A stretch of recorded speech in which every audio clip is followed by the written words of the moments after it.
Bakit si Jollibee ang nanalo laban sa McDo dito sa Pilipinas? May mas malakas pong brand kaysa sa McDo dito sa Pilipinas at lokal pa.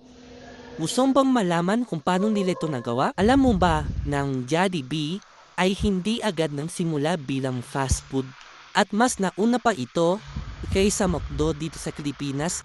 Ang kwento nito ay kwento ng sipag, malasakit at diskarte.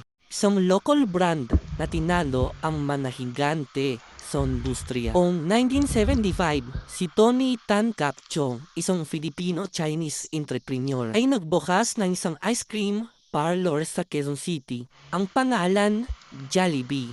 Pero habang tumatagal, napansin niyang mas gusto ng customer ang mainit na pagkain, gaya ng burger, spaghetti at fried chicken. Kaya nagdesisyon siyang magbago ng direksyon. Pinalawak niya ang menu. Nagdagdag siya ng pagkain na mas swak sa panlasang Pinoy.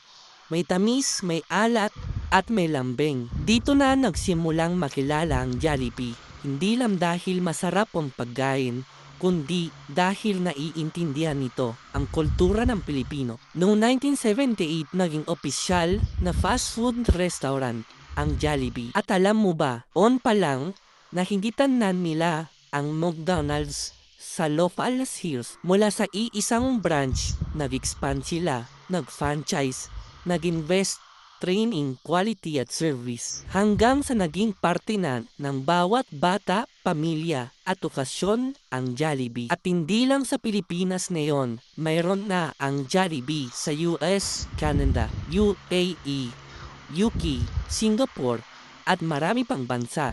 Naging isa na ito sa mga pinakamalaking fast food chains sa buong mundo.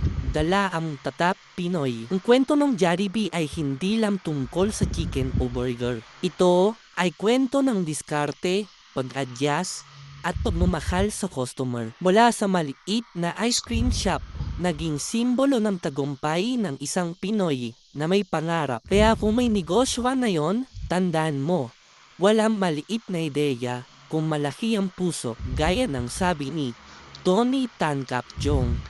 Dream big, start small, move fast. At baka ikaw na ang susunod na Jollibee ng henerasyon mo. Kaya kung ako sa'yo, bumili ka na ng Jollibee uniform shirts para ma-motivate ka araw-araw habang nakikita mo ang iyong fur baby.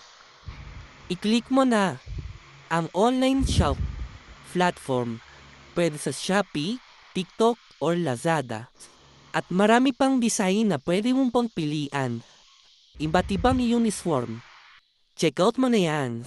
Para sa marami pang kwento na inyong aabangan, follow ka lang dito sa Posit.